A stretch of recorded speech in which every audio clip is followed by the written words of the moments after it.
सुवर्णपुर जिला रामपुर थाना गजबंध ग्राम पंचायतर पूर्वतन सरपंच बल्लभ खेती को गुरुवार राति हत्या कर बीच रास्तार गोड़ाई गोड़ाई अति निर्मम भाव हत्या कर दुर्वृत्त माने फेरार मारी जनापड़ी। सूचना अनुसार बल्लभ खेती गुरुवार राति प्राय 10टा बेले कौन काम जाई गजबंध छक पटु बाहर निज गाँ केनपल्ली को फेरुथिले।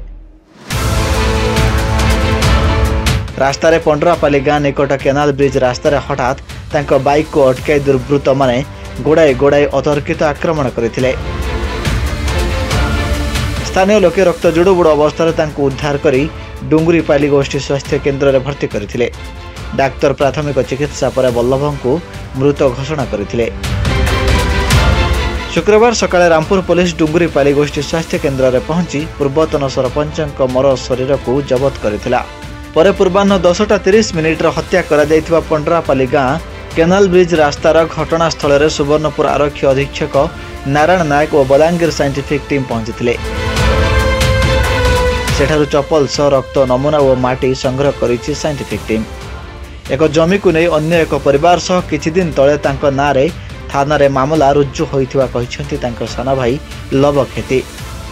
कल राति 10:30 साढ़े घटना है जो जानू सब आसिक गाँव के समस्ते ताकि नहीं करी हस्पिटाल की गाड़ी गुटे कर पठाई गाँव बहुत पिला आसिक इन आए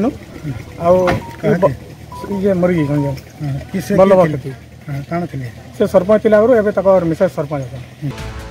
तेबे बल्लभ खेती 2017 ରୁ 2022 मसीहा पर्यंत गजबंध ग्राम पंचायत सरपंच थिले।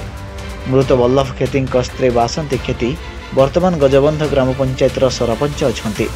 बल्लभ खेती जेहेतु जन सरपंच थिले जमीजमा मामला किंबा राजनैतिक कारणरू एही हत्याकांड होइथाई पारे बोली चर्चा हेउछि।